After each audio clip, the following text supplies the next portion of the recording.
So for our music video, we decided to use Final Cut Pro, which is a video editing software for Macs. It's industry standard, and you'll find that quite a lot of music videos will use this. So it's much better compared to something like iMovie or Windows Media Player, as it has more functions. You can customise your video more. So for example, in R1 we use a lot of green screen, and in those kinds of programs you wouldn't be able to do that, or if you did, it'd be very, very hard. So Final Cut Pro allows you more functions compared to them. We did have some knowledge of Final Cut Pro as we made a short film last year, so most of the functions we were aware with. We didn't know how to use green screen, which is what we had to learn, and colour correction as well. So in the bottom section is our timeline of events. So it's got all the clips arranged in order. Then you can view them in the canvas up here. You can add effects to them in this window, and then here's all the clips that you're using, so the computer knows where they are. So first of all, whenever we filmed, we had to log and transfer new clips from the SD card which the camera was in. So we just went to log and transfer, and then transferred the new clips, and then they appeared here for us to edit down and use in our video. So we edited down the clips, as you can see.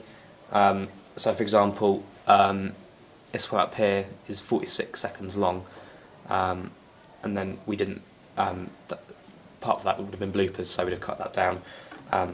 So we edited down these clips due to bloopers or mistakes, and that makes for a better video, and it's more seamless. We also arranged the clips in order of the storyboard. If not, then the film or the music video wouldn't have been very good, and we wouldn't have stuck to our storyboard. We didn't film our film in order. So for example, this first section with our protagonist and looking in the mirror, we filmed that after we filmed him passing out in the corridor. Logistics made it easier for us to film one section first, then one later. So, for example, if we reused the same shot, we wouldn't have filmed that. We wouldn't have filmed that separately. We'd have filmed that twice. So we arranged these in order. We had to delete all irrelevant clips, otherwise, again, the video wouldn't have been very good. So, for example, there's about 5 or 6 versions of our first clip.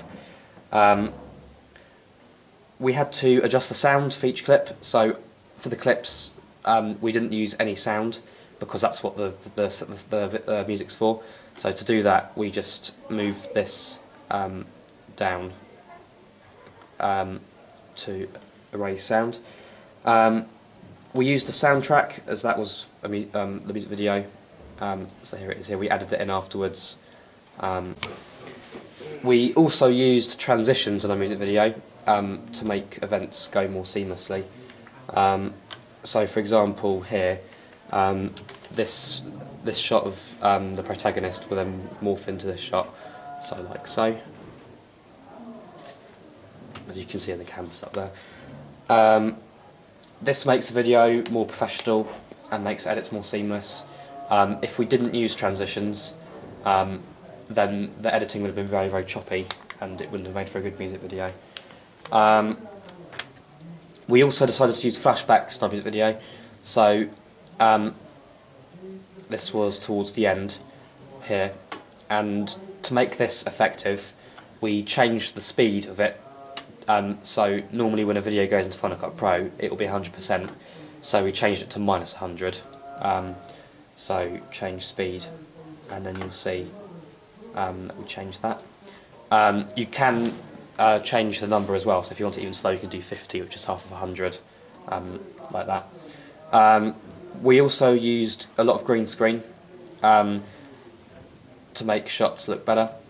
So for example, this shot of our protagonist in the sky, we filmed our protagonist in front of a green screen, and then added an image of the sky later on.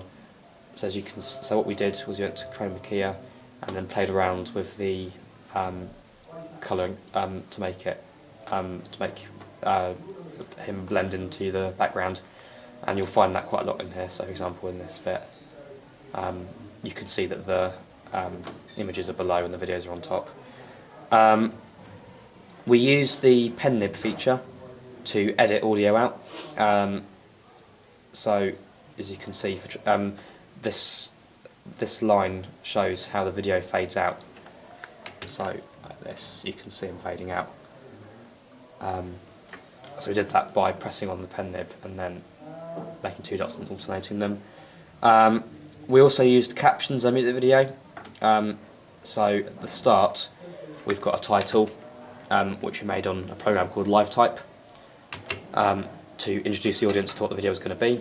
And then at the end, we had credits, which we also created on LiveType to show who was involved in the music video. Overall, Final Cut Pro was the best video editing software that we could find for this job. We were able to create this video out of it, we were able to arrange them in order and use green screening effects. And then that's a big part of how the video turned out.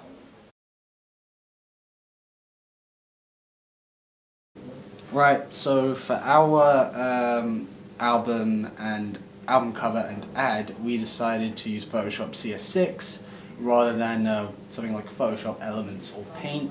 We did this for the many functions it has, and it kind of suited what we needed in terms of software needs, and the fact that all the systems in the department had it installed, so it was the most accessible.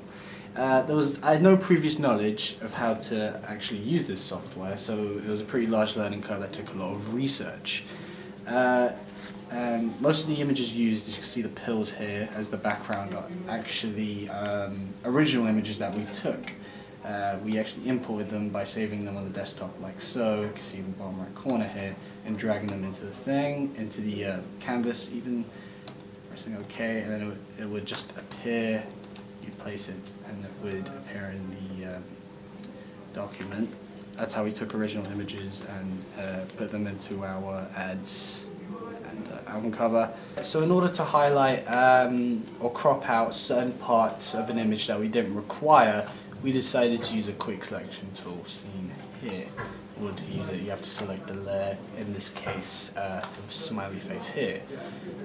We've already taken the background off it, so I'm just going to show you guys how to highlight the surrounding area of it. So kind of like that, a little bit more subtle. So like this. So that's one tool that we used. Another that we used was the filters. See the background here, the original image, as I can show you here, the one I just imported, didn't have that previously. It was made black and white. It's another filter. And we added the noise filter. So if I show you edit, hang on. So place this, edit, undo. So go here, filter, select the layer, sorry. Filter, you can see here, noise, add noise, and we adjusted it like so. Another, in order to achieve the melting effect, because these are all original images, we actually copied and pasted a smiley face we made on our own, made of shapes. We used the liquefy filter. So if I show you here, go up here, liquefy, and that allowed us to distort it like so. So if I were to do this and this and all other stuff, change the size of the brush, see how large the strokes would be, and all that stuff is what we use to achieve this melting effect. So we also use the shapes in the hang on, let me adjust the zoom here so you can see shapes in the in Photoshop itself to make stuff like barcodes, to make the what we made look extra legitimate, including a company logo, the recording company logo, Warner Brothers there. Another function that we use was the exporting function. So this is our ad exported into PNG format. As you can see here, we also imported images when it was in Photoshop of the iTunes logo and Google Play. And yeah, that's a use of imaging that just improves how professional it looks. Altogether, it was a easy software to use once I managed to get grips with it, and I feel that we made a very effective, two very effective marketing devices in our album cover and our ad.